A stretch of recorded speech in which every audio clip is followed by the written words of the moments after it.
Bienvenidos, ¿cómo están todos ustedes? Viernes 11 de abril y ahora sí, Semana Santa. ¿Cuánta gente ya va a estar saliendo a disfrutar de esta semana? Porque esto de decir pues, que ya es tan religiosa, no.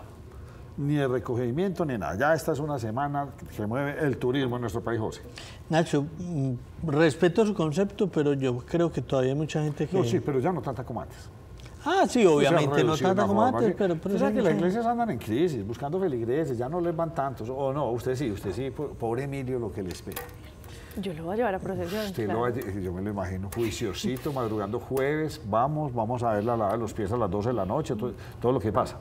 Pero Nacho, pero ¿y si no le cuento entonces qué? Nos toca. ¿Cómo está doña Andrea Sierra? Muy bien, Nacho, muy bien. Bueno, don José, sí, pero igualmente se mueve el país. Imagine cómo estará Cartagena, Barranquilla, Santa Marta, San Andrés y todas las poblaciones de Antioquia. Ojalá San Andrés. Ojalá San Andrés, de verdad que sí. ¿Sabe que San Andrés, Nacho? Está muy golpeado y si turístico. quiere le voy contando ahí algo que tengo. Cuéntelo. San Andrés no es de los principales destinos que tiene estimaciones de un alto flujo de turistas durante la Semana Santa. Le cuento que, según datos del Gobierno Nacional, se esperan 300.162 turistas no residentes en nuestro país. Se esperan 612.000 turistas, contando los turistas nacionales. Eso es una cantidad considerable. ¿En dónde? En los diferentes destinos de nuestro país. Venimos de 275.000 y se esperan 300.000, o sea, 25.000 turistas más no residentes. ¿Y cuáles son los principales destinos? Bogotá, Medellín y Cartagena. Cifras que van entre el 40 y el 20%. Sí. 21 Medellín y 20 Cartagena. Pero los otros destinos, las otras ciudades del país, Nacho, el porcentaje que esperan es de un 3-4%. Y en lo que tiene que ver con turistas extranjeros, Nacho, el 27% se espera que sea de Estados Unidos, el 7% de Venezuela, el 9%, el 8% de Ecuador, el 8% de México. De Venezuela, raro. Sí. Deben ser colombianos que quieren volver. O puede ser turistas venezolanos que vienen a visitar familia acá en nuestro país. De Perú, España, Chile, Brasil, Costa Rica, Panamá, se esperan cifras entre el 3 y el 4% del total de turistas extranjeros en cada uno de cada uno de esos países. Y por las terminales aéreas por las que van a pasar más personas, es por el Dorado 360.000 personas, por el José María Córdoba 106.000 y por el aeropuerto de Cartagena 54.000 personas. Tengan mucho cuidado todos los que van a viajar al suroeste, 2.200 viviendas afectadas en La Pintada.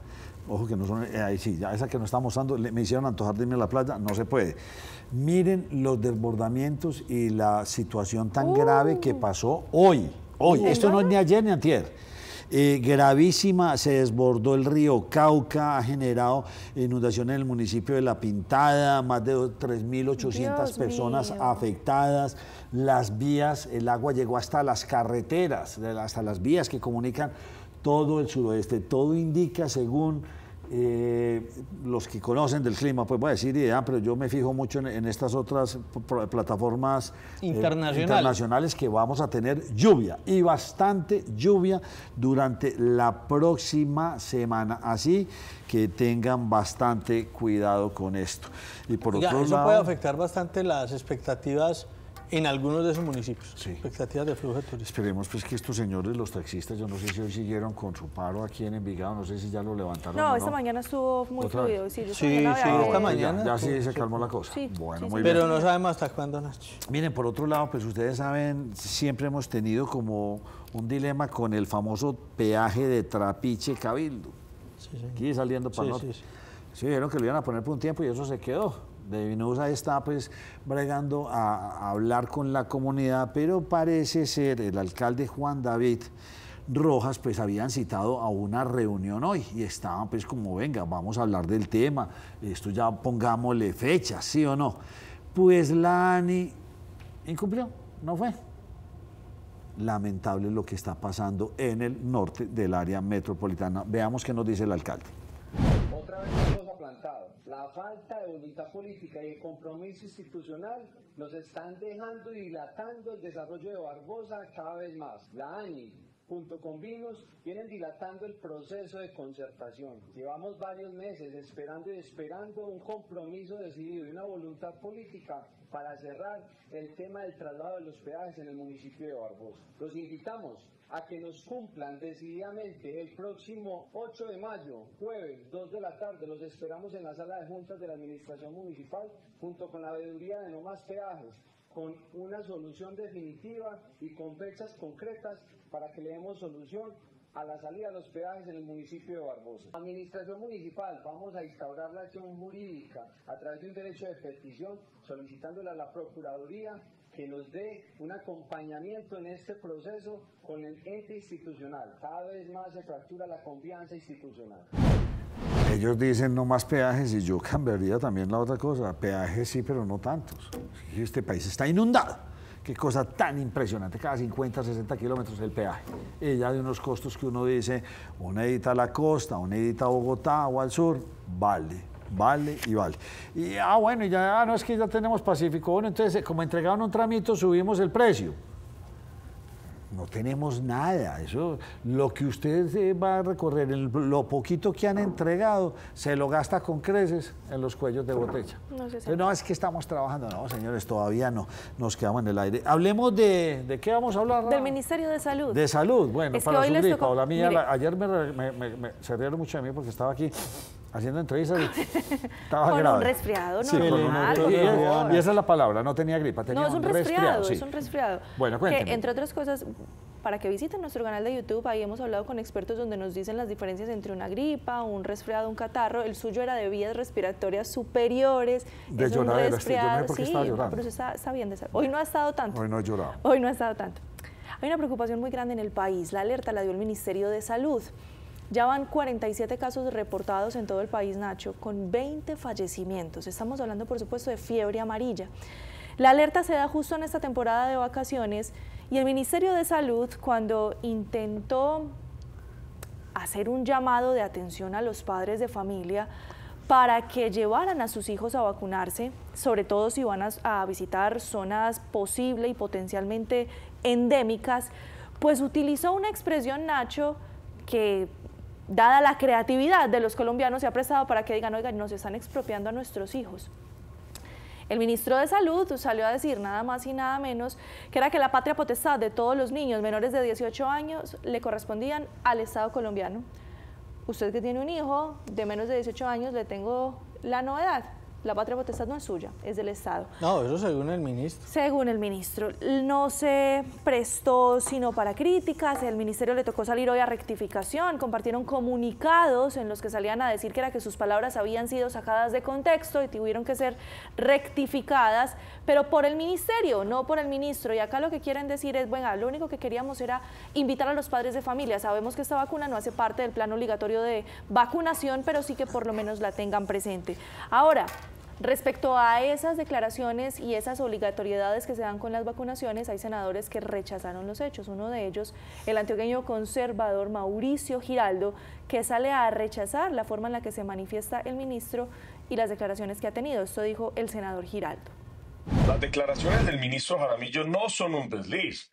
En realidad esto es un plan para arrebatar el derecho que nosotros tenemos como padres para proteger y cuidar a nuestros hijos.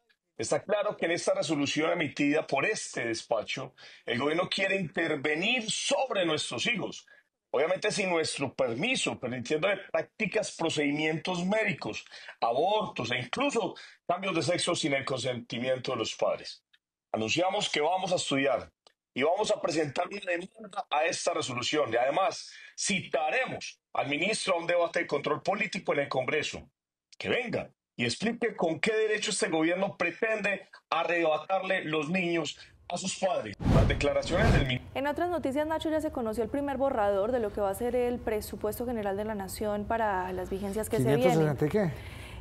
No le tengo exactamente ese dato, lo que sí le tengo son las inconformidades. 560, 550. Oiga, es una cifra exagerada, Nacho, un país que no hay... Pero los recortes brillan por los recortes. Hay tristeza por recortes en el MinCiencias, en diferentes departamentos, pero aquí también se está mostrando cómo se está dejando de lado a los deportistas. Mauricio Parodi, representante a la Cámara, muestra los recortes que se vienen para el gremio de los deportes en el país.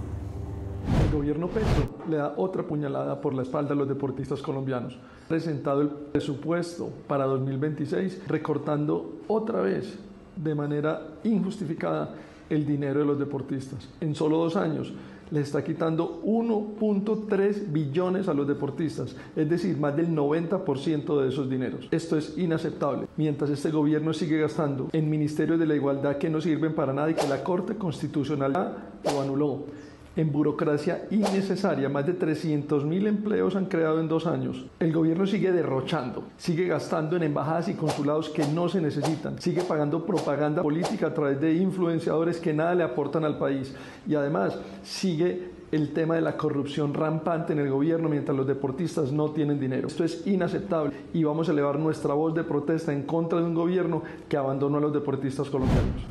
Y es que ya están hablando, 521 billones el presupuesto para el año entrante, en año electoral. Durísima la cosa. Bueno, después de esa, yo no sé si eso iba a ser una goleada o cómo estaba funcionando, pues el señor Héctor Rangel lo bajaron. ¿Usted sabe quién es don Héctor Rangel? El exalcalde de Apartado que volvió y se metió en estas encuestas y en estos comicios y ganó.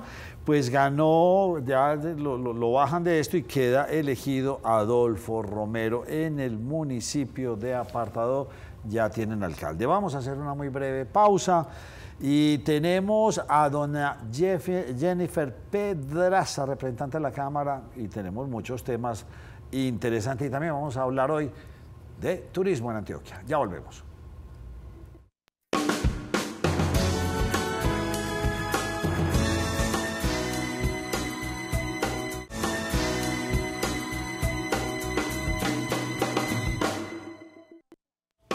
Continuamos en la primera mesa de opinión de Antioquia en este viernes con tanto invierno. Una invitada que tiene una energía desbordante. Sí, señor. Sí, es con una energía, y yo pienso que esas energías se necesitan en el Congreso. Hay que meterle, pero hay energías malas, negativas, explosivas, y hay energías que yo digo que este país hay que irse entregando a estos jóvenes. Y hablamos de Jennifer Pedraza, a quien le doy una muy cordial bienvenida. Hola Nacho, muchas gracias por la invitación. No, pero con energía. No, muchas gracias por la invitación, estoy muy contenta de estar aquí en Antioquia, en Medellín, estoy muy feliz. Estuve ayer en varias universidades públicas y privadas y muy emocionada también de precisamente eso, y es el papel de la juventud paisa y lo interesados e interesadas que están en todos los temas políticos del país. Entonces, Jennifer, gracias por la invitación. ¿Y por qué está viniendo tanto a Medellín? Usted es muy rolita, ¿o no? No, yo soy santanderiana. Sí, lo que pasa es que hay dos santanderianos aquí a este lado, qué susto. Hay que hablar del Atlético Bucaramanga, o sea, no puedo empezar sin reconocer nuestro triunfo ante el Racing. Muy bien. Pero bueno, sí, hoy soy representante de la Cámara por Bogotá, principalmente porque estoy muy preocupada por la situación de la educación superior y obviamente la Universidad de Antioquia, que puede ser de los paisas, pero para mí es un patrimonio de todo el país. Ha venido pasando una situación financiera muy difícil que el gobierno nacional no ha resuelto y vinimos a hablar de eso. ¿Es solo la Universidad de Antioquia la que la está pasando mal o hay más universidades pasándola muy mal? No, son todas las universidades públicas. Hay que decir que es una acumulación de una política pues de décadas, pero es verdad que este gobierno con la presión para aumentar la cobertura, porque acuérdense que Petro prometió 500.000 nuevos cupos en educación superior pública, cuando en los pasados 30 años las públicas han creado apenas 300.000 y con todo el esfuerzo del mundo, pues eso ha generado unas dificultades. Y la Universidad de Antioquia, que tiene un déficit para este año estimado en 200.000 millones de pesos, el gobierno presionando para que cree 7.000 cupos nuevos. ¿Dónde los van a meter si la universidad está hoy incluso hipotecando sus predios, entregando sus predios, vendiéndolos o hipotecándolos para un crédito para poder pagarle a los profesores? Déjeme entender una cosa que se confunde uno. Yo creo que también la gente que nos ve está confundida. El gobierno del cambio, y entonces hablábamos de gratuidad, pero resulta que en el fondo sí teníamos mucha gratuidad, resulta que sí teníamos muchas becas, resulta que aquí hemos tenido una cantidad de invitados. Opciones, Nacho. Teníamos, o sea, esto lo que había era que mejorarlo y seguir en esa función, ¿sí o no? Tratar de educar a nuestros jóvenes. Y ahora cuando nos devolvemos y nos volvemos a mirar, el gobierno del cambio pues acaba con el ICETEX y no evoluciona en nada. ¿Cómo entendemos esto? ¿O esto es solamente cháchara y discurso de este gobierno y en el fondo no está pasando nada, sino que estamos haciendo el chu, no solamente en la salud, sino también en la educación? Nacho, y le complemento, el gobierno que llegó, supone uno, con los votos de los estudiantes. De los señor, que jóvenes, todo Y a claro. los que más les ha incumplido es a los jóvenes. ¿Y a las mujeres? Mira, primero hemos tenido, y a las mujeres sí, hemos tenido 3 ministerios de educación en 2 años y medio. Eso es inaceptable. 5 viceministros en materia de educación superior. Ha hecho que ni siquiera exista la posibilidad de tener un plan claro alrededor de esto. Pero no solo eso, sino que una de las principales apuestas que tenía el movimiento estudiantil ha sido reformar la Ley 30 en los artículos 86 y 87. No entrar a pelear con todo el mundo con 1000 reformas, no. 2 artículos de la Ley 30 para financiar adecuadamente las universidades públicas. Este gobierno dejó hundir ese proyecto que fue de mi autoría una vez. Lo volvimos a presentar y ya van 7 meses sin que haya pasado, pues pasó un solo debate y son 4. Y pues Armando Benedetti, que le va a importar la educación pública y presionar que avance en el Congreso. Y en materia del ICETEX, es cierto, se desmontaron los subsidios de la tasa de interés que estaban focalizados para personas de estrato 1, 2 y 3, haciendo que yo tengo recibos de las cuotas de la gente que se duplicaron, que pasaron a ser de 3 millones de pesos. Entonces esta decisión termina afectando a las personas más empobrecidas y no ha habido ninguna reforma estructural al ICETEX, que es lo que habíamos luchado los estudiantes. No había sido acá en el ICETEX, había sido unos créditos más justos, mejores tasas de interés y la posibilidad de educarnos, pero pues eso lamentablemente hoy no hace parte de la prioridad. Lo que están haciendo es lo en todos lados, pues política con la politiquería, diría yo, con las causas. Si uno se sienta a mirar la educación en este país, hasta antes de esta crisis en la que estamos, íbamos por buen camino en un tema específico que era la gratuidad. ¿Íbamos bien o definitivamente estábamos muy rezagados en ese sentido? Y, o sea, y te hago una aclaración. Hemos tenido aquí muchos invitados de universidades del departamento de Antioquia, donde vemos una gran apuesta por becas, gratuidad. ¿Esto era general o habían unos territorios donde la cosa iba por buen camino y era simplemente hacerles ese push para que esto siguiera funcionando? Pues son varias cosas. Yo creo que este gobierno sí le ha apostado a la gratuidad, pues aprobó la ley de gratuidad para universidades públicas. Sin embargo, hemos tenido otras dificultades. Por ejemplo, ya presentaron el borrador de presupuesto para el 2026 y el recorte para el Ministerio de Ciencia y Tecnología en estos 3 años de Petro son 78% del presupuesto del ministerio. O sea, hay que decirlo con todas las letras, están acabando con el presupuesto del Ministerio de Ciencia y Tecnología. ¿Qué tiene que ver esto con las universidades? Que los grupos de investigación financian su actividad investigativa a través de las convocatorias del Ministerio de Ciencia. Entonces, ¿cómo va a ser la Universidad de Antioquia, que ha sido muy tesa en todo el país? O sea, la Universidad de Antioquia estaba investigando en el veneno del escorpión para hallar una cura contra el cáncer. El doctor Lopera, por ejemplo, sus investigaciones con el Alzheimer, o sea, son mundialmente reconocidas. ¿Y cómo hacemos si está completamente quebrada la investigación en este país? Entonces yo creo que esa es una agenda que hay que poner y por eso creo que necesitamos un presidente profesor. Jennifer, entre otras cosas, se habló mucho de que se estaba golpeando el sistema mixto. Parece que las universidades privadas se convirtieron en un enemigo absolutamente público del gobierno Gustavo Petro, desconociendo lo que pueden aportar y la carga que tienen también sobre el sistema de educación actual superior. ¿En qué estamos hoy en día con ese sistema mixto? Yo creo que es un error plantear que el problema en Colombia es que existan universidades privadas. Yo no estoy de acuerdo con esa idea.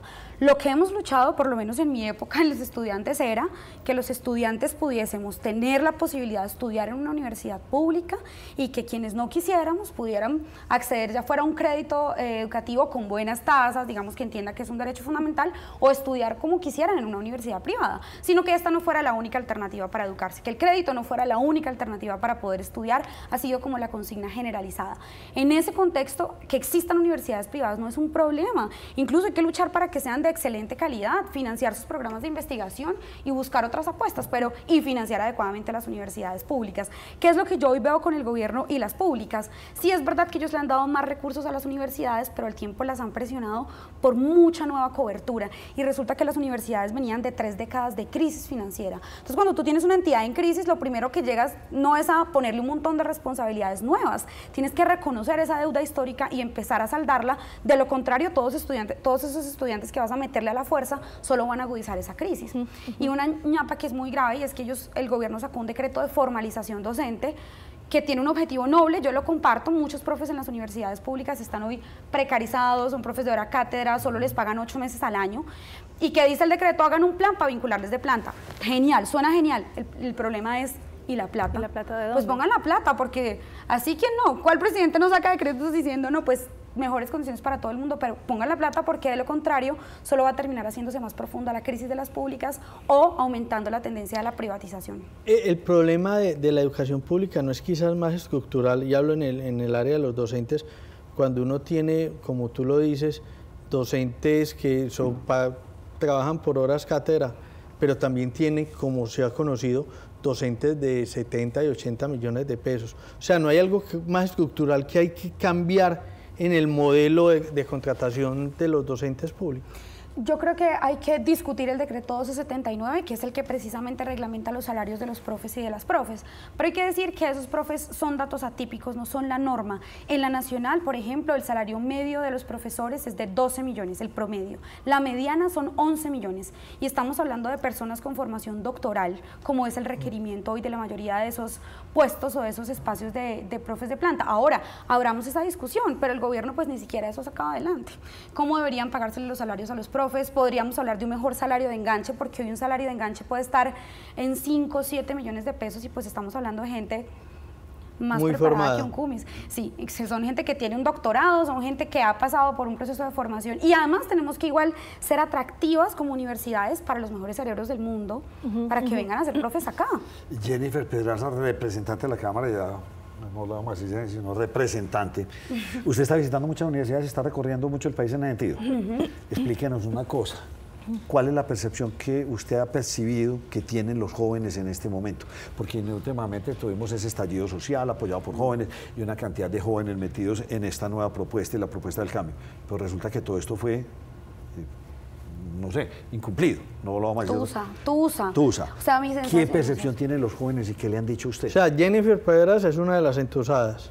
Pues yo voté por este gobierno en segunda vuelta y desde ahí dije voy a ser independiente. ¿Usted santandereana votó por ese gobierno? Ay, yo sé, pero es que lo que pasa es que soy feminista. Entonces para mí era muy importante. Pero entonces la tusa es aún mayor. Triple, tusa triple, porque una de las super promesas incumplidas tuvo que ver con que el cambio fuera con las mujeres. Entonces yo diría que sí, pero tampoco es que yo tuviera muchas velitas puestas, porque yo no voté por Petro en la primera vuelta, le hice campaña a Fajardo hasta el final, cuando no era tan popular como hoy. Estoy muy feliz de que hoy el país esté viendo en esa apuesta presidencial una posibilidad, pero entonces lo que estoy sintiendo en la juventud son dos cosas. Dos preocupantes. Una, pues mucha desilusión, porque además de la pésima gestión, hay dos cosas que para la juventud han sido muy importantes. El tema de la lucha anticorrupción, entonces este tema de que cada 15 días hay un nuevo escándalo de corrupción, de papá Pitufo, de Armando Benedetti en el Ministerio del Interior, es que sí, Benedetti fue uribista, fue santista, pero incluso en esos gobiernos nunca tuvo tanto poder como el que tiene hoy, y lo digo yo que lo veo en el Congreso constantemente. Eso por un lado, la corrupción y sus alianzas muy explícitas con la clase política tradicional, ya en el gobierno pagando cuentas. Y el segundo punto que también me parece muy importante es el tema del asesinato de líderes juveniles, es el tema de que el Catatumbo esté tomado por el ELN, el reclutamiento de jóvenes que de verdad, donde sea que yo voy, surge, no solamente en las zonas rurales, en las zonas urbanas también. Aquí, por ejemplo, la explotación sexual, la trata de mujeres es un asunto que cada vez es más común en esas conversaciones que tenemos. Entonces, pues yo qué plantearía, porque hablo de esa desilusión, ¿qué es lo que me preocupa? Yo no quisiera que el hecho de que este gobierno haya desilusionado a tantas personas genere una abstención en las próximas elecciones, sino que por el contrario yo estoy yendo... ¿O un efecto péndulo? Pues sí, yo creo que... O sea, a mí me gustaría que la gente se metiera más en política ahora que hubo esta decepción y no todo lo contrario, que digan, no, ya no creo en nadie, porque vean, si Petro salió así... Pero, y entonces le voy a reformular la pregunta. ¿Qué es lo último que uno pierde? La esperanza, dice. ¿Usted cree que los jóvenes todavía están esperanzados en que este modelo de gobierno, si tiene una segunda oportunidad, entonces ahora las cosas iban a mejorar? Yo no lo veo. ¿No lo ve? Yo no veo eso porque además las demandas que motivaron la protesta social del 2018, del 2019 y del 2021 no han sido atendidas por el gobierno. Y eso también tenemos que saberlo, incluso quienes hemos tenido una postura crítica frente a este gobierno, y es que Petro intentó recoger y prometió que iba a atender esas demandas, pero no lo hizo. Luego están ahí latentes aún, así que cualquier propuesta que le hagamos a Colombia en el 2026 no puede desconocerlas, no puede desconocer que seguimos teniendo una tasa altísima de jóvenes que ni estudian ni trabajan porque no tienen acceso a esos derechos, y hay que atender esas dificultades. O sea, no podemos decir, no, el país está perfecto porque por el contrario esas necesidades sigue teniéndolas la juventud. Jennifer, pero ¿cómo asumir la condición? Porque Nacho dice, la esperanza es lo último que se pierde, pero lo primero que se pierde es la confianza. Y confianza en el discurso del cambio ya no se va a tener, o por lo menos es la percepción no solamente en los jóvenes, porque es que el joven es el futuro, pero el país no es solamente los jóvenes, ¿sí? Entonces, ¿qué confianza se puede tener? Porque es que nosotros vimos que en el 2019 y en el 2021 el estallido social rayó en el marco de la violencia y de los disturbios. Aquí se han implementado cosas que son mínimas con relación a los que se vivieron en esos 2 años y los jóvenes no salieron. ¿Cómo interpretar eso? ¿Cómo la sociedad de a pie, cómo el señor de 30, 40 o 50 años, interpretar que los jóvenes salieron a incendiar el país por detalles mínimos, pero cuando vinieron detalles macros, como el tema del ICETEX, los jóvenes se quedaron en las universidades? Bueno, yo sé que hubo escenarios de violencia en esas protestas que yo no comparto y ustedes saben que yo siempre he sido muy firme en ese planteamiento y sin embargo eso fue mucho más amplio, o sea, es que salieron a marchar millones de personas, incluso personas que habían votado por Duque, lo mismo, entusiasmados de ese momento que decían este gobierno no era lo que pensábamos. ¿Yo qué diría? Sí ha habido movilizaciones, lo que pasa es que no son de la misma magnitud y yo también estoy muy preocupada por eso y triste, porque, y yo se lo digo a mis compañeros, es que esto estuviera pasando en otro gobierno, estaríamos teniendo escenarios de movilización mucho más organizados. Creo que en parte tiene que ver con que el gobierno ha jugado a cooptar alguna de la dirección del movimiento social, por eso es una cosa para mí imperdonable, porque el movimiento social debe ser independiente, debe tener su propia agenda y debe tener la posibilidad de alzar la voz cuando sea, frente al presidente que sea, el que a mí me guste, el que no me guste, tiene que tener esa agenda independiente y el gobierno ha jugado a embolsillarse a través de los mismos mecanismos tradicionales aparte de esa dirección. Pero no podemos entonces desconocer que también hay maestros luchando. Adida, por ejemplo, ha puesto de presente la crisis que tiene la salud de los maestros y parte de la dirección de los maestros no lo quiere hacer, pero esa realidad regional es tan crítica, es que los profes no les estaban dando las quimioterapias, los medicamentos para el VIH, que salieron en las respectivas regiones a marchar y a luchar contra ese modelo de salud. Entonces, pues mi idea es, ahora, ¿qué es lo que viene para el país? Porque tampoco siento que los jóvenes estén diciendo como, no, como Petro salió mal, entonces vamos a votar necesariamente por la derecha. No es mi percepción en lo que he podido charlar y he ido a públicas y a privadas, por eso que les digo de que el descontento social de las causas desatendidas, la pobreza, la desigualdad, la violencia contra las mujeres, que además aquí en Antioquia también es un tema en debate constante y latente, pues no se ha atendido tampoco por los gobiernos anteriores. Entonces, pues, molestando, yo le digo a mis amigas como, ojalá Colombia no haga la que uno hace y es que tiene un nuevo novio, le va mal y entonces cree que toca volver con el exnovio. No, señores, podemos construir un camino diferente, una alternativa distinta. Me equivoco. Me equivoco. Me equivoco si digo que los jóvenes están siendo cómplices por omisión del terrible gobierno de Gustavo Petro. Yo sí diría que estás equivocado por un punto y es que para mí la responsabilidad la debe tener el gobierno completamente. O sea, decirle a la gente que votó por este gobierno, además ante un gobierno que prometía cosas distintas y que estaba acompañado de figuras que yo sé que aquí en Antioquia son impopulares, pero que tuvieron un respaldo de alguna manera, por ejemplo Francia, que era una mujer afro de la que muchas personas esperaban muchas cosas y que terminó pues sin una participación relevante en este gobierno, cooptado por la clase política tradicional.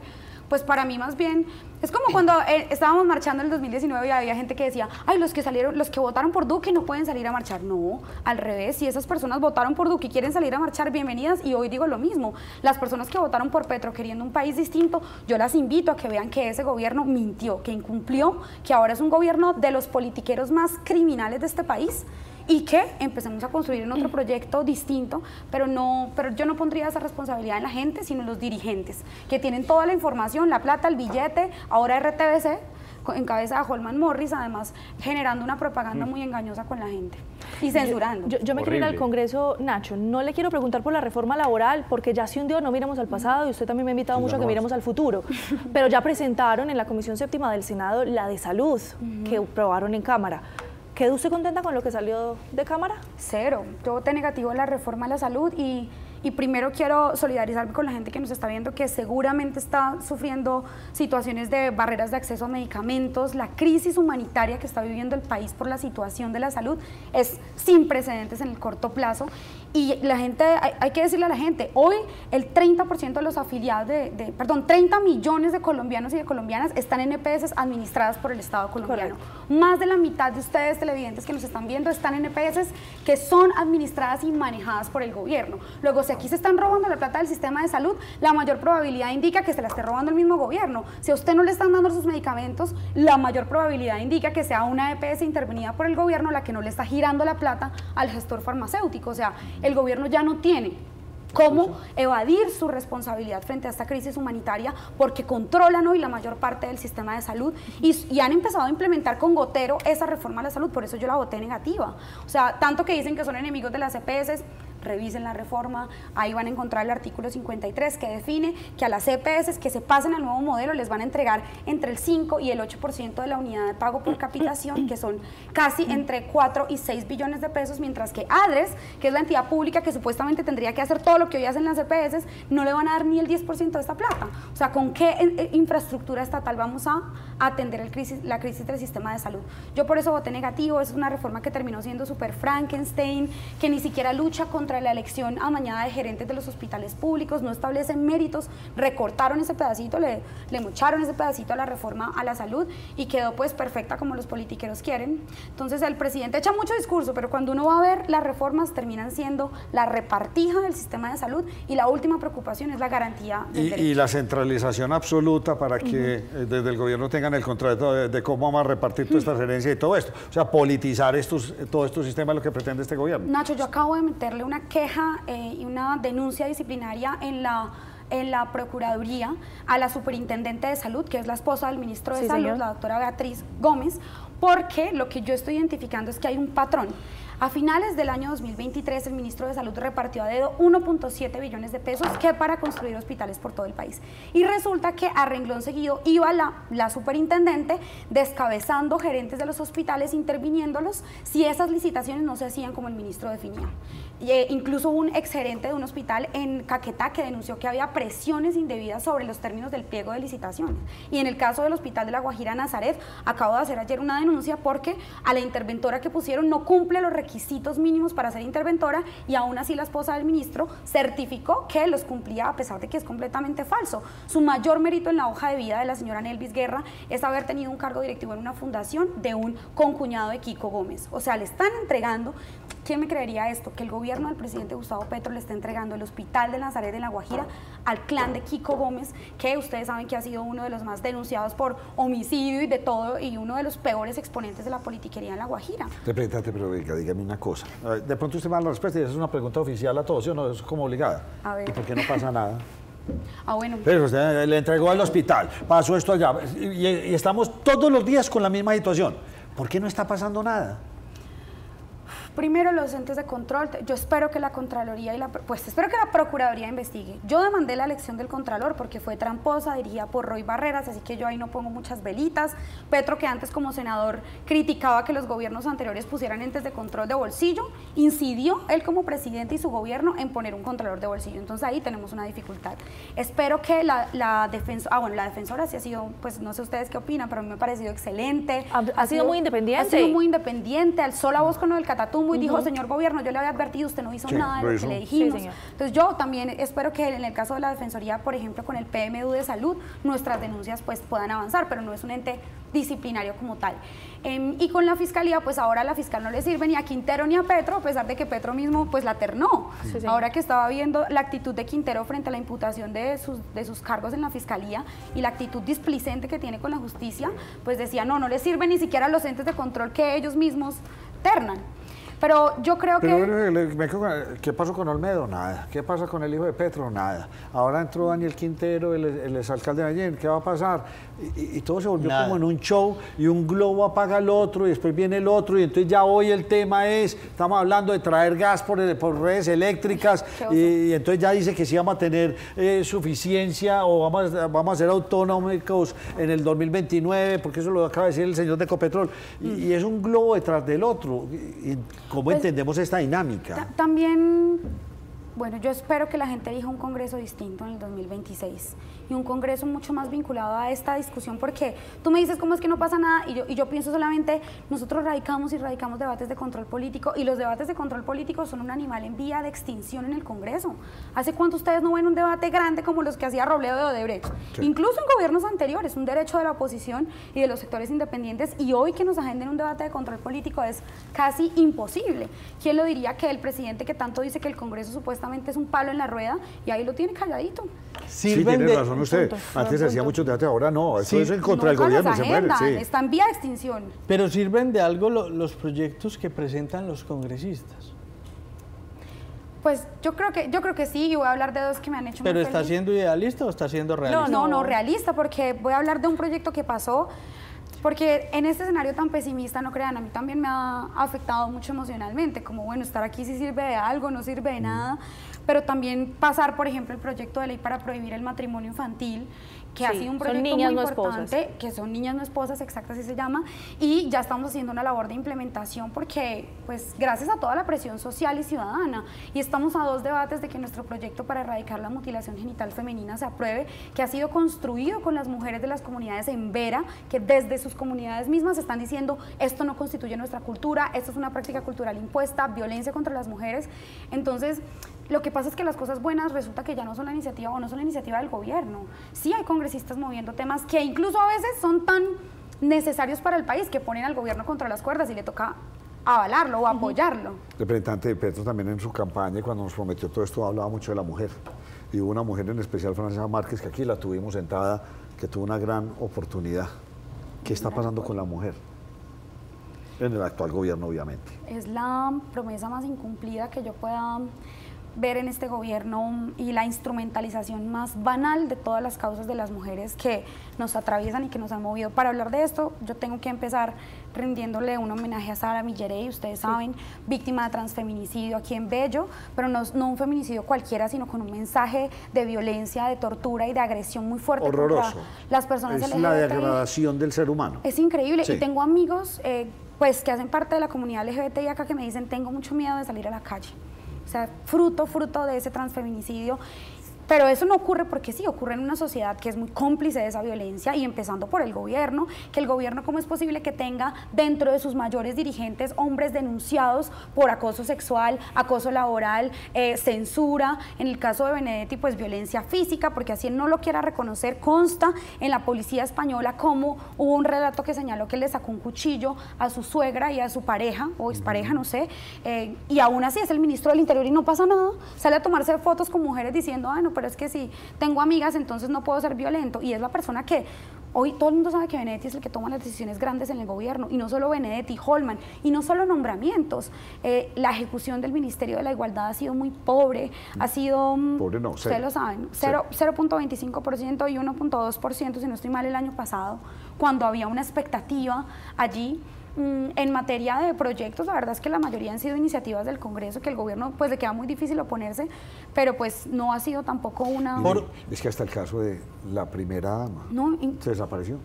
Nacho, y te digo, cero participación, ¿qué pasó con ella? Yo no sé si ustedes hayan escuchado este debate, pero el gobierno mismo está proponiendo una regulación muy laxa del alquiler de vientres, que se llama gestación subrogada. Esto es... En la vida real es que vienen extranjeros a buscar mujeres empobrecidas e informalizadas a que alquilen sus vientres para tener sus hijos. Eso es un debate muy fuerte en el movimiento de mujeres, porque aquí estamos en un país con un montón de organizaciones criminales que viven a partir de la explotación sexual de las mujeres. ¿Cómo vamos a negar que van a empezar a lucrarse de la explotación reproductiva? Y esa es una iniciativa del gobierno. Entonces uno dice, ¿cómo antes de hablar de que las mujeres accedamos a la educación, al trabajo, al empleo digno, que seamos científicas, políticas, lo primero que se les ocurre es eso? Pero eso no ha sido un llamado de la Corte no fue la que llamó al Congreso para que regulara sobre ese tema. La Corte llamó a regular, pero puede haber una regulación restrictiva, protectora de los derechos. Es el enfoque que se le está dando, claro. Yo también creo que hay que regularlo, pero mi perspectiva es que tenemos que ser muy cuidadosas, porque ahí podemos estar abriendo un boquete más para todas las violencias que hoy ya vemos de explotación sexual y de cosificación, de trata de mujeres, que también es una cosa que estamos viviendo en norte de Santander con la crisis del Catatumbo. Muy poco se habla de esto, pero las organizaciones que luchan contra la trata de mujeres, ustedes saben que el Tren de Aragua se financia principalmente de explotación sexual de mujeres. Y eso está pasando ahorita en el Catatumbo sin que el gobierno... Pero qué pobrecitos los del Tren de Aragua, acuerda que hay que comprenderlos, hay que tenerlos amor. Jennifer, ¿por qué en este gobierno están mandando otros y no el presidente? Primero porque es un presidente empeñado, es un presidente que está empeñado no solo para ganar las elecciones, sino empeñado políticamente. Yo no era muy fan de esto, se los voy a confesar. A mí me parece que uno poco debe meterse en la vida personal de los personajes públicos, pero cuando la vida personal de los personajes públicos empieza a afectar la labor para la que todas y todos los colombianos los elegimos, ahora sí es un asunto de debate nacional. Claro. Y creo que el presidente la mayoría del tiempo está incapacitado para dirigir este país.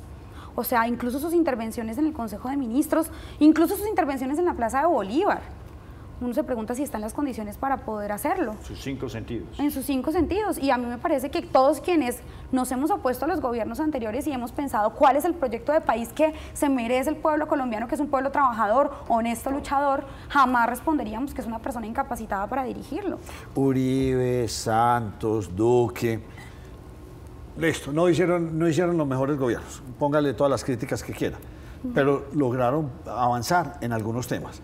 En este gobierno, ¿hemos avanzado, estamos estancados o retrocedimos? Es una pregunta, yo creo que en la mayoría de temas hemos retrocedido incluso. Creo que hemos tenido un ataque, una instrumentalización de las causas sociales que me indigna demasiado. Entonces es muy fácil ir a prometer y prometer y prometer, aprovechándose de los dolores de la gente, después incumplir y que no haya nada, no haya ninguna sanción. Pero además yo veo cómo se han fortalecido los peores clanes de la política tradicional y para mí eso quizás no era tan importante. Sí era muy importante antes, pero ahora es que me da mucha rabia, Nacho, porque yo los veo en el Congreso, cómo salen a dar declaraciones de prensa diciendo que van a votar negativas las reformas del gobierno, después se salen a una reunión con el Ministerio del Interior y vuelven y votan que sí. Y es que ojalá eso fuera a conciencia, digamos, un debate a conciencia. Pero usted está ya metido. ¿Y a usted le han ofrecido plata? Cero, nunca en mi vida. No le han dicho, venga, cambie su voto, porque esto sabemos que esto es casi que financiero. Le doy tanta plata, digamos, desde el buen punto de vista le doy tanta plata para su región. A mí nunca, porque yo creo que el mico sabe en qué palo trepa. Eso. Nunca, nunca en la vida, y ni siquiera cuando estaba en el movimiento estudiantil, nunca nadie se me acercó a ofrecerme nada. Y yo creo que es que a mí me hacen eso y yo lo primero que digo es, yo voy a denunciar esto que usted me acaba de decir. O sea, usted me está intentando comprar, yo voy a ir ya mismo a los entes de control a denunciarlo y ellos lo saben. Pero eso pasa. Sí, yo creo que sí. Por ejemplo, bueno, esto no sé qué tan importante sea para la gente, pero cuando estábamos en la discusión del Plan Nacional de Desarrollo, una vez citaron ponentes y yo era ponente y yo llegué y no llegó nadie. O sea, era la reunión citada formalmente por actas, no sé qué, y no llegó nadie. Y alguien dice, como no, lo que pasa es que están en otras conversaciones, en otras reuniones. Y yo, bueno. O sea, ese tipo de cosas de que a mí lo que me interesa es que los debates en los que yo esté sean transparentes, públicos, televisados, para eso está el Congreso. No para que el presidente se reúna a puerta cerrada con los directores de los partidos y quién sabe qué cuadren. No, es que para eso existe el Congreso de la República y por eso es público y es televisado y para que la gente sepa qué postura tiene cada partido Entonces este político. gobierno está funcionando más el bien particular que el bien de la sociedad.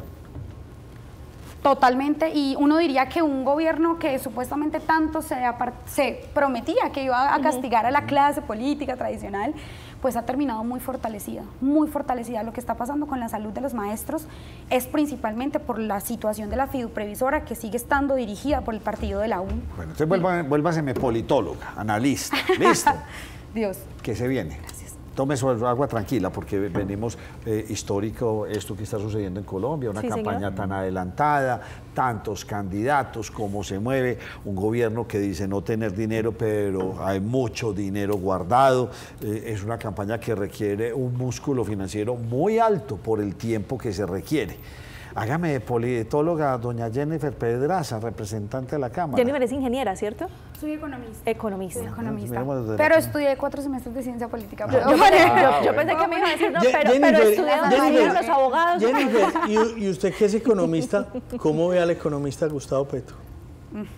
Una vergüenza, odio el desprecio por la econometría, por los números, por los datos. Yo creo que no es un desprecio solo por la econometría misma, sino por la realidad. Cuando la realidad refuta las hipótesis del presidente, prefiere callar la realidad y seguir creyendo que él tiene la razón. Y además un desprecio muy fuerte por la ciencia. En eso se parecen Trump y Petro, tanto que pelean en Twitter y ustedes van, y Trump y Petro son enemigos de la educación, de la ciencia. Vean lo que está pasando en Estados Unidos, incluso con la Secretaría de Educación. Sobre politóloga, ¿cómo la veo? El gobierno está tan desesperado que lanzó el globo de la consulta popular, que es una forma de anticipar las elecciones, y para la gente que nos está viendo, la reforma laboral no se puede aprobar vía consulta popular. Es mentira lo que está diciendo el presidente.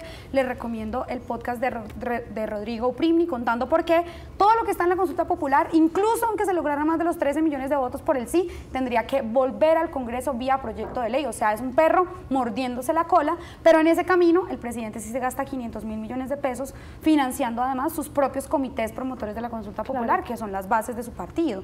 Me parece tramposo, me parece que es instrumentalizar el anhelo de la gente por mejores condiciones laborales. Entonces, en esa consulta popular hay que ver qué pasa, no la han radicado al Senado todavía, vamos a ver cómo vota el Senado. Por ahora creo que solo los partidos de oposición han dicho que votan no. Vamos a ver. Jenny, pero yo la vi a usted en la Comisión Séptima del Senado y la vi defendiendo la reforma laboral, que ya estaba hundida para el momento en el que usted estaba interviniendo, haciendo su intervención. Sí. Todavía no habían votado, pero era evidente lo que iba a suceder. Usted lo decía, yo la defiendo, tiene cosas buenas, es susceptible de mejora, pero por lo menos demos el debate. Se hunde. Hay un nuevo proyecto de ley del Partido Liberal, presentado en Senado, 2 artículos, que en la teoría resolverían el problema de la consulta, porque le pueden decir al gobierno, ahórrese la plata. Mira, acá le tenemos estas 2 opciones, y si es del caso se agregan otros artículos. ¿Usted cómo ve ese proyecto de ley?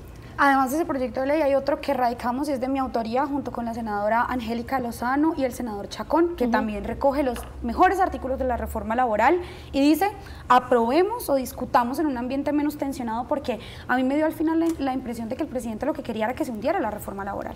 O sea, apenas había firmado la ponencia, no se había votado y ya el presidente estaba tildando, mejor dicho, a los senadores que le iban a votar, los mismos que le aprobaron la reforma pensional antes, ¿no? Para que ahí sí no le parecían graves, pero una vez firman la ponencia de archivo de la laboral que yo defiendo, sale a decirles a todos casi que paramilitares. Entonces rompe incluso dice, rompo mi relación institucional con el Congreso, o sea, básicamente que estaba diciendo, botando a la basura cualquier posibilidad de consenso. Eso es lo que yo estaba diciendo en esa intervención. Salvémosla, discutamos, incluyamos un enfoque diferencial para las MIPYMES, pero parece que ellos hubieran querido que se hubiera hundido la reforma laboral. Entonces, para mí la mejor forma de responder a eso es presentar un proyecto que recoja los mejores aspectos de esa reforma laboral, que avance en recuperar derechos laborales. ¿Cuáles eran? Por ejemplo, cinco que se le ocurran. Artículos interesantes de la reforma laboral. 1, recuperar el pago de dominicales y festivos al 100%, las nocturnas desde las 7 de la noche, que fue el acuerdo que se logró.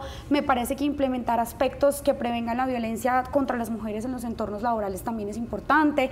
Nosotros presentamos un artículo que terminó incluido en la reforma laboral para que hubiese una compensación monetaria para los internos de medicina, que son los médicos practicantes que están 24/7 en un hospital, 12 horas al día, que no reciben... 2, 3 y 4 años, pobrecito, es durísimo. Sí, uno que estudia cardiología, neurología, que esclavos. Exacto, y ahí estamos hablando de residentes que al menos hoy ya tienen reconocimiento como tal, sí están haciendo una especialización, pues, pero en el pregrado también ocurre y no tienen, mejor dicho... Entonces ese artículo fue avalado, también lo volvimos a presentar, cosas así que realmente son... ¿Y del SENA? Del SENA, en la nueva reforma que nosotros presentamos, creo que no estaba incluida la... Vuelvo a retomar mi tema de politólogo. Perdón, de politólogo. Entonces, listo, consulta popular, ellos van a hacer ese esfuerzo, vamos a ver cómo sale. Yo vi que el acto que hizo Armando Benedetti en Soledad Atlántico, que todo el mundo iba a esperar que fuera como la P, muy poca gente fue, no sé si eso les salga. Y frente... Tú me estás preguntando por las elecciones ya del 26. Sí. Bueno, entonces, ¿qué otras fuerzas políticas Tenemos hay? una cantidad de candidatos. ¿Usted cree que vamos a tener coaliciones? ¿Cómo ve usted ese panorama y cómo lo van a trabajar? Sí, hay varias candidaturas. Primero, vamos a empezar del pacto hacia la derecha, si les parece. Entonces, en el pacto están por ahora las precandidaturas de Gustavo Bolívar, Daniel Quintero, María José Pizarro, Roy Barreras, está sonando Carlos Amaya. A mí me parece que el pacto no va... Mejor dicho, que la gente va a cobrarle al pacto lo que ha sido esta desilusión. O sea, no tiene candidato. Exacto, no veo ninguna de esas candidaturas muy fuertes, aunque creo que Carlos Amaya ha tenido una entrada muy fuerte en los gobernadores del país. Entonces, por ahí pongo como un asterisco analístico. Me voy a saltar a la derecha y después voy a ir a mi espectro, que es pues, en el que quiero profundizar. En la derecha pues está por un lado la candidatura de Vicky Dávila, que rompe muy fuertemente el resto de candidaturas organizadas en los partidos de la derecha. El Centro Democrático, que no ha sido capaz de ponerse de acuerdo, y para mí pues por ahora parece que se van a ir con Miguel Uribe. Me parece que es un mal candidato y no recoge nada de ese sentimiento de querer igual cambiar este país y salir adelante de otra manera. Y también en los jóvenes usualmente decimos mucho una palabra hoy que es Nepo Baby, que es como pues, toda esa clase política que nace y desde la cuna cree que ya tienen la banda presidencial, un delfín. Sí. Y pues no, eso no es así. Una democracia precisamente se trata de romper eso y de que cada uno se gane lo suyo por méritos. Y otras candidaturas outsiders, pero si bien yo creo que ellos van a tener un contexto favorable para el Congreso, pues tienen esa dificultad. ¿No ven la derecha de Vargas Lleras? Ah, sí lo veo ahí en su candidatura, pues tiene el aval de Cambio Radical, pero en la calle todo el mundo dice el del coscorrón y me parece que esa es una cosa, eso y muchas otras cosas más, pero yo no lo veo como con esas posibilidades, pero no sé, tal vez la historia pues ojalá no, porque para mí Vargas Lleras pues es una síntesis muy clara de todo ese pasado clientelista también que tenemos que nos acompaña y que hay que dejar atrás. Y seguimos a mi espectro, que es como el espectro del centro, como le dicen normalmente. Ahí estaba por un lado la candidatura de Claudia López, que a mí personalmente no me parece lo que el país necesita ahora. Ella tiene un problema y es que el Partido Verde pues no hizo la decisión, entonces no tiene hoy un aval de partido, entonces tendría que recoger firmas o conseguir un partido que la avale. Están de candidaturas también, quizás la del Nuevo Liberalismo con Juan Manuel Galán y la candidatura de Fajardo y otras candidaturas ahí alrededor que yo personalmente invitaría a que contemplaran la posibilidad de ser parte de una lista al Congreso, porque hay nombres interesantes, pero creo que pues también vamos a necesitar un Congreso distinto, entonces yo consideraría eso. Y en esas candidaturas pues yo me he sentido muy cómoda en los últimos meses recorriendo el país, moviéndome a favor de la candidatura de Fajardo, yo le digo Fajis, pero de Fajardo, que todo lo que era una dificultad en el 2022, pues para mí hoy es una riqueza. Todo lo de no, entonces Sergio es un tibio, yo creo que el país va a llegar muy fragmentado a las elecciones del 2000. Ya estamos hoy, mejor dicho, que nos mechoneamos en los grupos de las familias de WhatsApp, incluso rupturas en los grupos de WhatsApp de las familias. Yo creo que necesitamos una presidencia que convierta esa característica de Sergio en una fortaleza. Pero ¿por qué en todos esos nombres que usted menciona, del pacto, de derecha, de centro, no ve ningún nombre que despierte pasiones? Que el voto es muy pasional. Primero creo que aún estamos lejos de las elecciones y es posible que eso vaya surgiendo entre más nos acerquemos a las elecciones. Yo te voy a responder personalmente. Los dos candidatos que pasaron a segunda vuelta en las elecciones pasadas despertaban muchas pasiones, Rodolfo y Petro. Y yo no quiero repetir esa segunda vuelta presidencial, ni por el lado de Rodolfo, ni por el lado de Petro, ni por el lado de tener un candidato presidencial que ya estaba imputado por corrupción y que después fue condenado, ni por el lado de tener un presidente como el que tenemos hoy, Gustavo Petro, que ya aquí les he dejado muy claro cómo pues representa cero lo que yo quiero para este país. Entonces, quizás es momento de que no nos mueva solo la pasión, quizás es momento de ver qué es lo que podemos hacer como país, cómo podemos luchar contra la corrupción, qué necesita el sistema de salud para resolverlo y buscar otras alternativas que nos permitan unirnos y sacar adelante, no lo hemos hablado, pero la economía del país. La economía del país está en una situación muy crítica, el desempleo, la informalidad, la imposibilidad de crecer económicamente de manera sostenida. Entonces, para mí, necesitamos distensionar mucho el escenario político para enfocarnos en los problemas reales que está viviendo la gente y no estar solamente en el agarrón pasional. Es lo que yo siento siendo una mujer muy pasional. Ustedes probablemente lo saben. Representante de la Cámara, Jennifer Pedraza, me encanta su energía, lo que está haciendo. Hay que seguir trabajando mucho por las mujeres. Me encanta yo siempre lo he dicho aquí, Cormollón es un matriarcado. Me encanta. Yo salí del primer colegio mixto de la ciudad de Medellín. Entonces la mujer total. Hay que trabajar todo eso. Próxima vez que vuelva por acá a Medellín, aquí la recibimos para que nos siga hablando, porque habla a toda velocidad y tira 1.000.000 de ideas y eso me gusta. Muchas gracias. 2.0. Muchas gracias. 2.0. Sí, ya no Los escucha audios santanderianos. en uno. Oiga, los santanderianos a mi izquierda, pero a la derecha en la pantalla. ¿Qué opina? Muchas gracias a ustedes por la invitación y nada, celebrar el triunfo del Atlético Bucaramanga y a no perder la esperanza para este 2026. Hay que votar y hay que votar bien al Congreso también. Eso también, Nacho, creo que ha quedado claro de este gobierno. El Congreso es importante. Sí. Mucha gente vende el voto al Congreso y no a presidencia y pues vean, el Congreso termina siendo a veces incluso más importante que el presidente. Una muy breve pausa y volvemos con ustedes. Abierta la convocatoria para Señorita Antioquia 2025. Cosmovisión Real será este año un juego de reinas. Las inscripciones están abiertas. Ingresa a www.cosmovisionreal.com, diligencia el formulario y logra lo que siempre habías soñado. Cosmovisión Real Señorita Antioquia 2025, un concurso fantástico donde las participantes tendrán la oportunidad de competir con su belleza, inteligencia y estrategia. Inscríbete ya en www.cosmovisionreal.com y empieza a jugar por el trono. Tú podrías ser la próxima Señorita Antioquia y Colombia.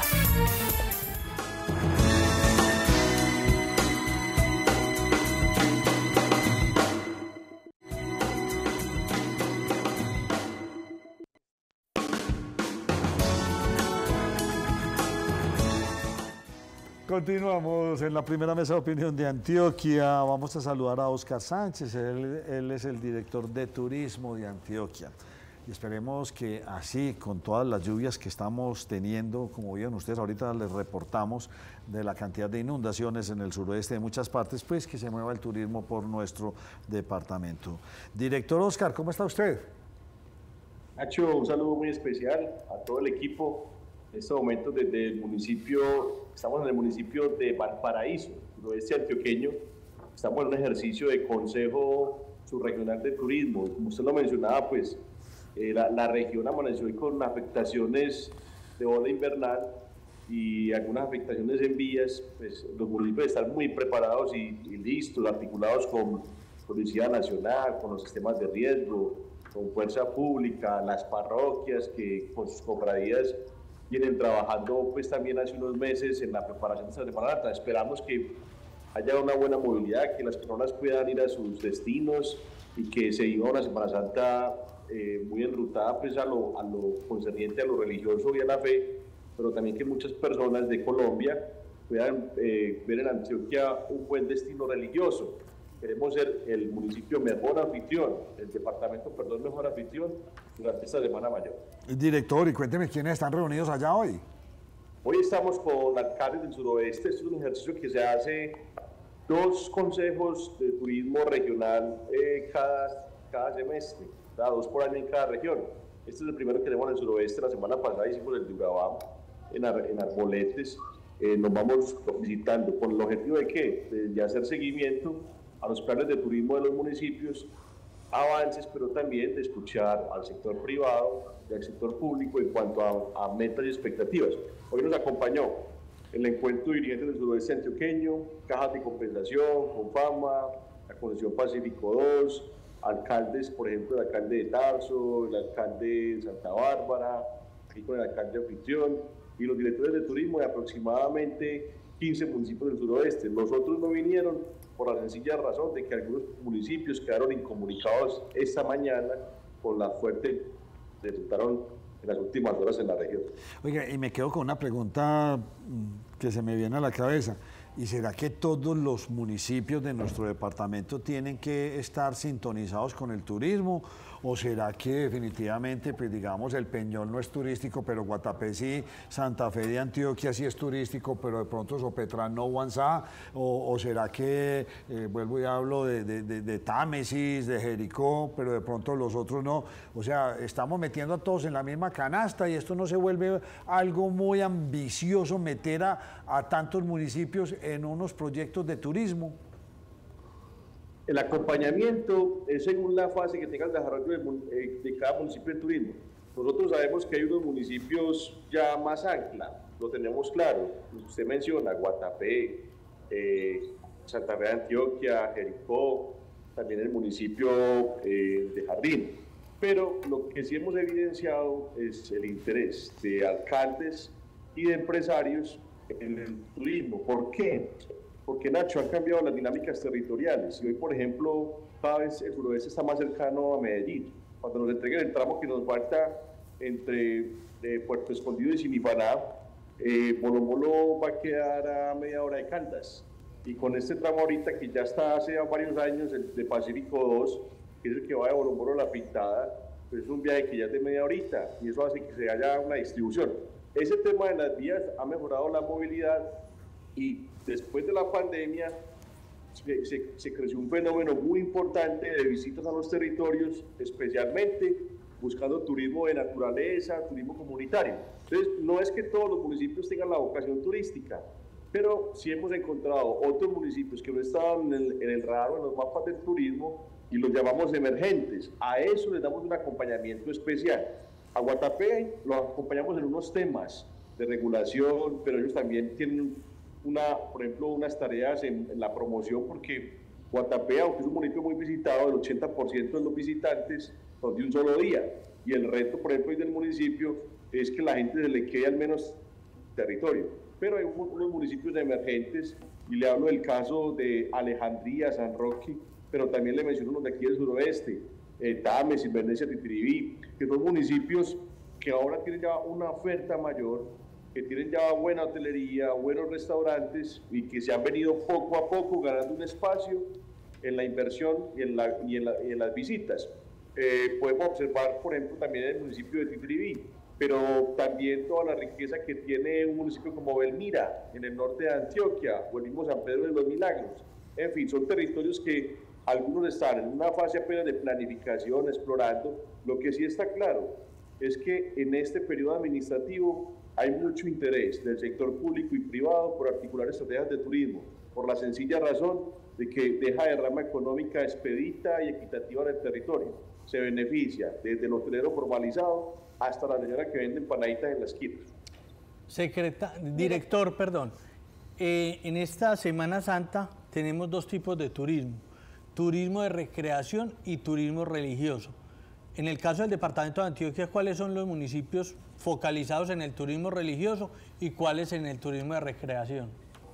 Perfecto, bueno, desde el programa Semana Santa de Emblemáticas que lanzamos con la compañía del gobernador la semana pasada, estamos hablando de destinos religiosos. Antioquia es un destino religioso muy importante en Colombia, pues es la cuna de la única santa, tenemos 7 de los 13 beatos, tenemos santuarios, tenemos la única reliquia de un apóstol en Colombia, la que está en el municipio del santuario, pero en particular durante esta temporada hay unos destinos religiosos que hemos, nos hemos invitado a que hagan parte de este programa Semana Santa de Emblemáticas, no para generar un tema de competencia, no se trata de eso, y tampoco como para desvirtuar lo esencial de la Semana Santa, que es el asunto pues, religioso y de fe, pero sí destacamos unos municipios que tienen tradición por su fundación en patrimonio religioso, en sus imágenes, con la conservación con sus cofradías, y destacamos otros municipios que tienen tradición en artes escénicas. Entonces son 20 municipios. Yo le puedo mencionar algunos aquí en memoria. Santa Fe de Antioquia es muy emblemático. De hecho, hoy Santa Fe de Antioquia está invitado a una exposición en Cartagena, en una parte de su Semana Santa, está hoy en Cartagena en nombre de la Semana Santa de Antioquia, pero también entonces está ahí el municipio de San Pedro de los Milagros. El oriente es muy fuerte, la Semana Santa que se realiza en Río Negro, en Marinilla durante esta temporada, porque además de que tienen una Semana Santa muy bonita y ceremonial, tiene el Festival Internacional de Música Religiosa, que este año llega a su versión número 48, y también tienen exposición de arte religioso. Muchos municipios han implementado este tipo de exposiciones de arte durante esta temporada. La Estrella tiene exposición de arte religioso, Carmen de Iboral, exposición de arte religioso, Montebello, exposición de arte religioso, y Semanas Santas emblemáticas también como con cuadros vivos. La de San Pedro de los Milagros, la de Amagá, que está cumpliendo 107 años. ¿Cómo vamos? Esos municipios que se han ganado un espacio, bien, que papá. La gente les visita pues, porque tienen una tradición que es muy bonita en todos los pueblos de Antioquia, pero que en unos vemos, digamos, lo atractivo para quien nos visita, público nacional o extranjero. Director, hay una alerta a nivel nacional por los casos de fiebre amarilla. Desde el Ministerio de Salud ya alertaban que se han confirmado 47 casos en lo que va corrido del año en varios departamentos. Antioquia no está en esa lista roja, pero sí sabemos que tenemos zonas endémicas preocupantes. ¿Cómo estamos alertando a los viajeros para que se cuiden y tomen precauciones y disfruten de una buena Semana Santa en nuestra región sin correr riesgos? Así es, mire, el departamento, las subplanes de Semanas Santas, la Policía Nacional también lo hizo la semana pasada, ahí se articula la seccional de salud, se articula la Policía Nacional, infraestructura para el tema de vías, pero también el DAGRAN, para todo el tema de gestión del riesgo, la Secretaría de Desarrollo Económica, encabezada por el doctor Manuel, y pues siempre se ha hecho las observaciones pertinentes para que las personas, primero que todo, viajen por rutas seguras, por las vías que el departamento va recomendando transitar. El departamento hace un reporte casi que a instante, del instante de las vías que tienen alguna afectación, y lo otro es que en temas de salud, por ejemplo, pues todos los municipios de Antioquia durante la Semana Santa declaran la alerta naranja. ¿Por qué lo hacen? Pues precisamente los eventos religiosos son actividades masivas para tener dispuesto el personal de salud y el personal suficiente con sus equipos de ambulancia para proceder en caso de que presenten emergencias. Todos los municipios hacen esas declaratorias y ya es digamos, un compromiso de quienes se desplazan al territorio, pues acatar también todas esas medidas de autoprotección. Bueno, pregunta, ¿no existe una secretaría formal de turismo? ¿Existe una dirección? ¿Ustedes sí cuentan con presupuesto? Aquí, ¿hacia dónde están direccionando ustedes la asesoría o la construcción de este modelo turístico que, pues digamos, en la actualidad uno percibe que estamos recibiendo una muy buena cantidad de turistas extranjeros? En temporadas pico tenemos turistas nacionales. ¿Hacia dónde están direccionando ustedes, digamos, sí, toda la estrategia para volvernos muy atractivos en turismo y que no solamente sea llegar a Medellín, mirar la Comuna 13, subir al pueblito Paisa, ir a Guatapé y el resto no existe? ¿Qué están haciendo ustedes? Bueno, vea, nosotros pertenecemos a la Secretaría de Desarrollo Económico, porque el turismo es una actividad económica. Tenemos la misma estructura que teníamos cuando éramos secretaría y pues nuestro presupuesto propio, pero además, algo muy importante, nuestro recurso se multiplica por 10 en cuanto a establecemos alianzas de acompañamiento, uno, con las cajas de compensación para formar las capacidades de los empresarios del sector turístico, dos, con las universidades, que tenemos convenios permanentes para la planificación del turismo, y tres, también nos articulamos mucho con el FONTUR. Ya el año pasado 6 municipios de Antioquia lograron bajarle recursos al FONTUR para promoción. No sé si ustedes recuerdan, en diciembre el municipio de Alejandría tuvo publicidad en el metro de Medellín, tuvo publicidad en los aeropuertos, el municipio de San Rafael. Quiere decir que nosotros desde la Dirección de Turismo hacemos un trabajo de articulación de ese recurso que tenemos, multiplicarlo con las otras entidades, con la Cámara de Comercio también, que es un importante aliado, para que sea mucho más efectiva la inversión en territorio y el impacto y no estemos todos dispersos con programas acompañando al territorio. Porque aquí hay algo muy importante, los municipios generan unas condiciones para el turismo en cuanto a movilidad y seguridad, pero nosotros damos un acompañamiento muy especial a los empresarios del sector, tanto al empresario, al mediano empresario y al emprendedor, en formalización, porque nos interesa mucho que en los municipios pues vaya habiendo la formalización para que mucha gente vea en el sector turístico una posibilidad también de mejorar su calidad de vida y sus ingresos. Y eso lo hemos notado en municipios como Jardín, que vienen haciendo una apuesta muy importante. El año pasado Jardín recibió un premio internacional en villas de ONU Turismo, y eso es un municipio que se ha preocupado mucho por la formalización de todos sus emprendedores turísticos. Allá ha crecido mucho el tema de hospedaje, el tema de bilingüismo. El municipio el año pasado también se articuló con la vivienda y con la gobernación en un proyecto muy importante que impactó a 200 empresarios del turismo en bilingüismo. Es decir, son elementos o pasos que se van dando para fortalecer la oferta en territorio y la competitividad turística también en la región, articulado con la estrategia ciudad-región, Medellín como ancla, pero que Medellín necesita los territorios para lograr que quienes nos visitan se queden más en el departamento. Director, ante la temporada de lluvias que estamos viviendo, ¿qué rutas o qué vías están en alerta y qué recomendaciones hay para los viajeros? Mire, en este momento, por ejemplo, hoy en suroeste se reportó una leve caída pues, de material vegetal en la vía hacia Magá, en la vía hacia Jardín, pero digamos lo que no nada que traumático. Hubo inundaciones en algunos sectores, pero los reportes que tenemos de movilidad hoy están, digámoslo, estables.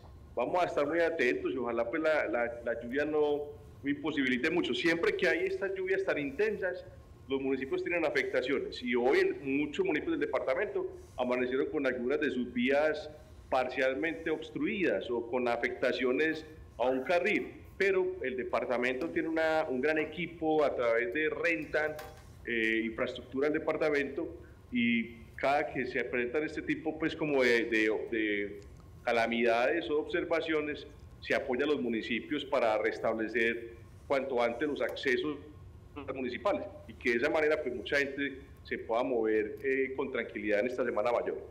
Director, preguntas así como puntuales. ¿Ustedes qué alianza o qué conectividad están teniendo, por ejemplo, con la ciudad de Medellín, que en última instancia termina siendo el gran receptor de turismo, con los operadores turísticos, que yo a veces me preocupo porque la única alternativa que tienen es Guatapé, segundo Guatapé y tercero Guatapé, y no estamos teniendo estos otros lugares? ¿Cómo están creando ustedes todo este ecosistema para que se conecte desde la misma llegada al José María Córdoba, donde hubiese un mapa grande, llegaste a Antioquia y ve a conocer esto, puedes ver esto, el café, el banano, las cascadas? Porque usted ahorita nos hablaba y en esta semana tenemos la oportunidad mucho de hacer visitas y turismo religioso, pero el resto del año, ¿qué? ¿Cómo es esa articulación que ustedes están haciendo? Bueno, la alianza o esa armonía se demuestra con hechos, y uno es, por ejemplo, que en Anato, que es la principal feria de turismo de Colombia, la que se hizo en Bogotá a finales de febrero, estuvimos en un solo stand, Medellín y Antioquia, como ciudad-región. Y ahí tuvimos empresarios que acompañamos en esa carpa de Antioquia-Medellín, 20 empresarios, pero además las cajas de compensación también invitaron empresarios para un total de 60.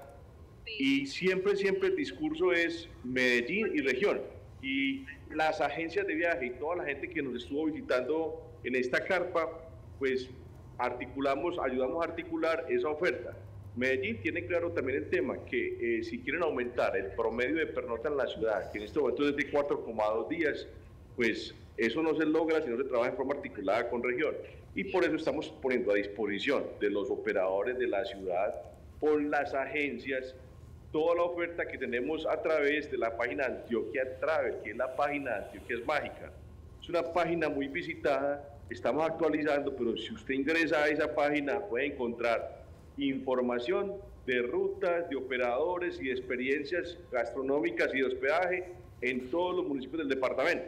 Y hace poco lanzamos una herramienta que se llama el chatbot, que es un asistente de viajes con inteligencia artificial, inteligencia de negocios, que se descarga de forma gratuita vía WhatsApp, y esa es una herramienta cuando llegan los turistas o extranjeros o nacionales, porque a través de esa herramienta hay un diálogo y la herramienta le sugiere destinos, productos, según las expectativas que manifiesta el turista. ¿Qué tanto viajan los antioqueños a la región del Urabá en Semana Santa? Mire, el Urabá, en estos momentos hay un auge, porque hay unos hoteles que están siendo muy atractivos, especialmente en Arboletes. Mucha gente, con el tema, por ejemplo, de la facilidad hoy, ir a Arboletes a través de la conexión con Montería es muy fácil, la vía está muy buena, uno viaja a Montería y en 50 minutos está en Arboletes, la vía muy buena. Si hay una afectación, por ejemplo, es en la vía que de Arboletes va a Necoclí, la que baja ya luego Apartado. De Necoclí a Apartado está en muy buen estado, de Necoclí a Arboletes es una vía nacional, esa sí presenta alguna afectación, pero la semana pasada estuvimos precisamente en Arboletes. La playa de Arboletes está muy limpia, muy bonita, el equipo de turismo ya muy organizado, hay una mesa de turismo bien constituida y muchas personas también en esta temporada se disponen a viajar a nuestra playa, porque también hemos dicho siempre en todos los escenarios que para ir al mar no hay necesidad de salir de Antioquia, sino que tenemos la conexión por el aeropuerto de Carepa o la conexión por el aeropuerto de Montería, rutas fáciles y los municipios muy preparados con muy buena gastronomía. En Arboletes ha crecido mucho la oferta gastronómica, lo evidenciamos la semana pasada en la visita, y ha crecido también mucho la identificación de las experiencias de los portadores de saber. Entonces, hasta la señora que hace la galleta de limón o la panocha de coco, pero también está el señor que tiene la arepa rellena, todos identificados, y cuando llega el turista pues también se le ofrecen ese tipo de experiencias. Y de Arboletes se graduaron en un convenio con la IU Digital, 15 personas, emprendedores, se diplomaron en turismo comunitario, de manera que en ese Urabá antioqueño hay mucho por conocer y por visitar. Pues director de Turismo de Antioquia, don Oscar Sánchez, espero después de Semana Santa tenerlo aquí presencialmente para que sigamos ampliando este tema.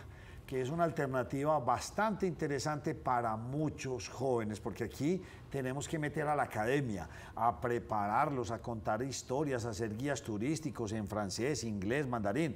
Esto es una oportunidad que tenemos para muchos jóvenes y lo que usted decía, oferta gastronómica, de mucho trabajo, porque realmente es mucho el dinero que queda en nuestra región. Muchas gracias por habernos acompañado. Nacho, un abrazo, saludos especial a todo el equipo y a todos los televidentes. Bueno, señores, a ustedes los invito para que el próximo lunes estén muy conectados con nosotros aquí en la primera mesa de opinión de Antioquia. Gracias.